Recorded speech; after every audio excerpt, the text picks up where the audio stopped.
Spoštovani, lepo pozdravljeni na otvoritvi prvega državnega oskopskega centra v naših vrstah. Seveda najprej pozdravljam gospod Biserko Malih-Meden, ki je svetovalka predsednice Republike Slovenije, ki je nekako naš pokrovitelj nad vsemi dogodki ob stoletnici Klinike za ženske oziroma bolnišnice za ženske bolezni. Potem pozdravljam seveda Marija Možino, ki je nekako starosta in oče vseh teh stvari, kot je sam izjavil, je končno doživel porod tistega, kar je pripravljal že vsaj skoraj 20 let.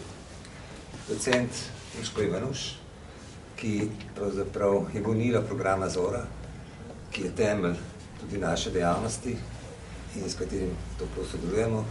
Največji motor, ki je pravzaprav prignal ta center do tega, kar boste danes videli, profesor Smrkoljevo, pa seveda bivše in sedanje vodstvo ginekološke klinike, ki je razumelo pomen postavitve tega centra, med njimi profesor Lukanovič in pa gospod Peter Požin. In ne nazadnje tudi vodstvo kliničnega oddelka za ginekologijo z mojo malenkostjo na čelu, da smo začeli ta projekt. Kar se tiče podlag in izhodišč, tako strokovnih in pa pravnih, bom prepustil mojima sogovornicama. Rad bi samo vas spomnil, da je pravzaprav kolposkopija začela že davno v 60-ih letih pod vodstvom gospe dr. Marije Štucin, pa je potem nekako zamrla. Pri Mariji Možina je nekje v 90-ih letih ugotovil, da je treba ponovno postaviti na pravo mesto. S spremembami klasifikacij, predvsem betežde in pa tudi histopatoloških klasifikacij, je nastala ena velika masa žensk, pri katerih kolposkopija bistveno odločala o nadaljnjih strateških postopkih glede zdravljenja. In ravno zato se je potem vzniknila ideja, profesor Smrkoljeva bo rekla 2017 prvi zapisnik, da to dejavnost postavimo iz osnovne na višji nivo. In to je vsekakor začenjal pri Mariji Možini. Zdaj, problem je seveda ta, da ideje so eno, zahteve stroke drugo, da ne rečem smernice in priporočila tretje, svet gre svojo pot, mi pa kar naprej tavamo na istem mestu. No, da se malo premaknemo, pa so potrebna ne samo volja, ampak tudi finančna sredstva. Tega se mora na tem mestu vsekako zahvaliti Društvu za boj proti raku, ki nam je pomagalo in omogočilo to dejavnost oziroma ureditve teh prostorov, ampak glavnina je bila pa kljub temu na nas samih. Strokovno in pa poslovno vodstvo ginekološke klinike je pravzaprav omogočilo, da to danes stoji. Če gledamo samo iz finančnega stališča seveda. Zahvalil se vam tudi Štorcu, ki je pravzaprav doniral nekaj opreme, skozi katere bomo lahko, kot boste verjetno slišali od profesor Smrkoljeve, šli strokovno naprej, tako kot se nekako pričakuje od tega centra. Hvala lepa.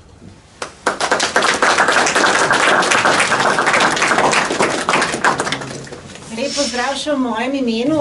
Zdaj vas najprej pozdravim kot predsednica Zveze slovenskih društev za boj proti raku, ki je v okviru novoletne akcije za zbiranje donacijskih sredstev za leto 2021 sredstva namenila prav tej lepi, novi, sodobni, prvi multidisciplinarni kolposkopski ambulanti, ki odpiramo danes na ginekološki kliniki v Ljubljani. Izjemno sem vesela, da sem danes lahko tukaj z vami in tudi počaščena. Zveza slovenskih društev za boj proti raku je med nevladnimi organizacijami z 11 regijskimi društvi najstarejša nevladna organizacija na področju preventive raka. Naše poslanstvo je, da nihče v Sloveniji ne bi zbolel ali umrl zaradi raka, zaradi lastne nevednosti ali brezbrižnosti države. Naše osnovno orodje, s katerim delamo, pa je Evropski kodeks proti raku, to je 12 priporočil, ki jih lahko upošteva prav vsak izmed nas in z upoštevanjem katerih lahko preprečimo kar okoli polovico vseh smrti zaradi rakov. In seveda, eno od teh priporočil se nanaša tudi na udeležbo v programu Zora. Naj vas spomnim, da vsako leto marca, prvi teden marca, Zveza organizira Slovenski teden boja proti raku, letos bo že 40. Začeli bomo 6. marca z novinarsko konferenco, ki bo namenjena novim presejalnim programom. Presejanju za raka pljuč in presejanju za raka prostate. Gradili bomo ne samo na znanju in stroki, ampak tudi na izkušnjah. In te zagotovo v Sloveniji imamo. Kot veste, imamo v Sloveniji organizirane vse 3 presajalne programe, ki jih priporoča Evropska unija. In med njimi je pravzaprav vodilni prav program Zora, ki je znan ne samo v Sloveniji, vendar tudi v tujini. Kot veste, smo po uvedbi organiziranega presajalnega programa uspeli res izjemno zmanjšati incidenco raka materničnega vratu do te mere, da danes pravzaprav že lahko rečemo, da smo na meji eliminacije tega raka. Vendar nikakor ne bomo uspeli pasti pod to mejo, magično mejo 4 novi primeri na 100 000 žensk, vkolikor ne bomo naredili 2 stvari. Povečali precepljenosti proti HPV in tudi posodobili presajalno politiko programa Zora. V program Zora vstopajo cepljene deklice, na voljo so bolj zanesljivi testi za starejše ženske, za cepljene ženske. In kar vemo zagotovo je, da se bo po spremembi presajalne politike povečala potreba po kolposkopiji. Se pravi, več kolposkopij bo, kot jih je bilo do zdaj, in ne samo to. Te kolposkopije bodo drugačne. Bolezen bomo odkrivali prej v naravnem poteku in bolezen bomo odkrivali pri cepljenih dekletih, kjer je verjetnost, da bolezen napredovala do raka manjša.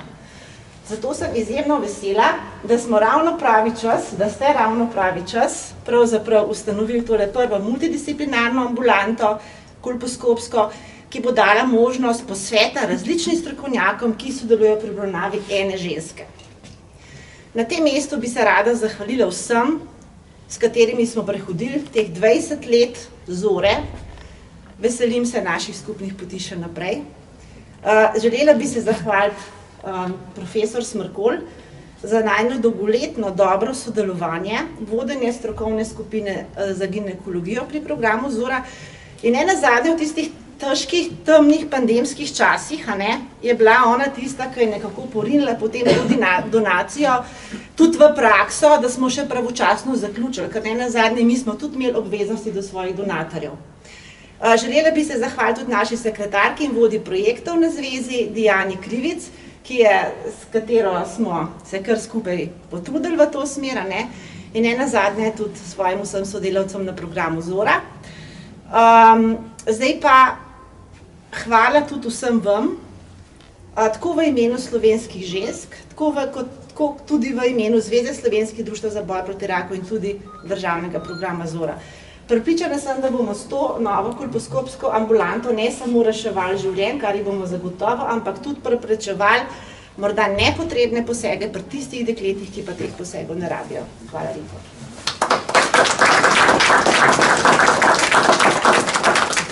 Spoštovani vsi, prav lepo vas vse skupaj pozdravljam še v imenu vseh tistih, ki smo se že od leta 2017 skupaj trudili, da bi v realnost postavili to našo vizijo multidisciplinarnega kolposkopskega centra ali, kot me je kolega prej opozoril, prvega centra, kjer bomo na enem mestu celostno obravnavali ženske z predrakavimi in rakavimi spremembami materničnega vratu. Od prvotnih idej in načrtov do končnih uresničitev zastavljenih ciljev smo morali premagati marsikatero zapreko. In ena največjih je bila seveda pomanjkanje finančnih sredstev za dokončanje prenove kolposkopskega centra. Imeli smo srečo, da je našim prošnjam prisluhnila predsednica Zveze slovenskih društev za boj proti raku, docent dr. Urška Ivanoš, in je vsakoletna namenska donacijska sredstva v letu 2021, kot je že sama povedala, na slavnostni seji Zveze slovenskih društev za boj proti raku predala našemu poslovnemu direktorju ginekološke klinike UKCL, magister Petru Požunu. Ob tej priliki bi se še enkrat docent dr. Urški Ivanoš v imenu vseh sodelavcev ginekološke klinike iskreno zahvalila. Obenem bi pa rada izrazila svojo zahvalo tudi arhitektki Tini Kunej za pripravo idejnega projekta in projekta za izvedbo kolposkopskega centra ter izvajalcem del gospodu Štefanu Breclu z mizarsko ekipo in nazadnje tudi gospodu Dušanu Presetniku za nadzor in dokončno izvedbo vseh obnovitvenih del. Iskrena hvala. Z današnjim dnevom tako na ginekološki kliniki v Ljubljani slovesno otvarjamo prvi multidisciplinarni kolposkopski center v Sloveniji in ta sedaj zapolnjuje še manjkajočo vrzel v obstoječem sistemu izvajalcev storitev državnega programa Zora. Kaj so ključne pridobitve našega multidisciplinarnega kolposkopskega centra? Ta omogoča celosten pristop organizacije kolposkopske dejavnosti, ki zajema tako subspecialistično kolposkopsko ambulanto s sodobnimi diagnostičnimi in terapevtskimi ukrepi, prav tako koordinacijo razvoja, kadrov, metod dela, organizirano pedagoško dejavnost mlajših kolegov in aktivno vključevanje pri formiranju strokovnih priporočil in smernic in uvajanju novosti. Ginekološka klinika je z vzpostavitvijo tega centra prva ustanova v Sloveniji, ki bo na osnovi zakonodaje, strokovnih utemeljitev in potreb uvedla celostno obravnavo in krepitev zdravja prebivalstva na nacionalnem nivoju. Najzahtevnejša stanja sprememb materničnega vratu bo možno obravnavati centralizirano, tudi v sklopu multidisciplinirane skupine strokovnjakov. Na novo bomo ustanovili tako konzilij za predrakave spremembe materničnega vratu. Poleg nadgradnje obstoječe kolposkopske dejavnosti pa predvidevamo z vzpostavitvijo tega centra tudi razbremenitev obstoječih specialističnih ambulant in posledično skrajšanje čakalnih dob za druga ginekološka obolenja. Navsezadnje nam zdaj preostaja le še prijetna dolžnost, da slovesno izvedemo akt odprtja multidisciplinarnega kolposkopskega centra ginekološke klinike Univerzitetnega kliničnega centra v Ljubljani. Ta akt bosta izvedli profesor Smrkoljeva in docent Ivanuševa, ker mislim, da je njuna zasluga največja pri vzpostavitvi, mi smo pač v ozadju.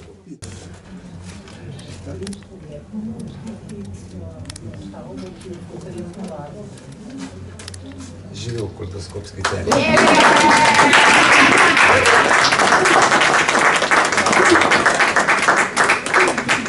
Izvolite.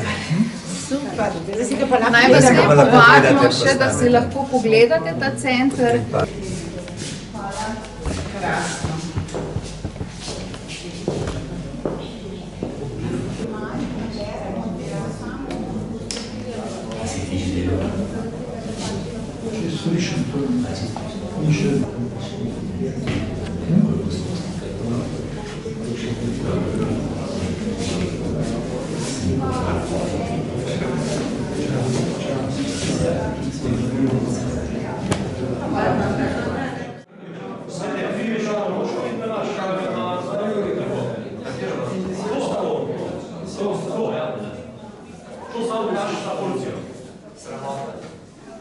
In ne gledaš tukaj noter, pa pa ti gledaš.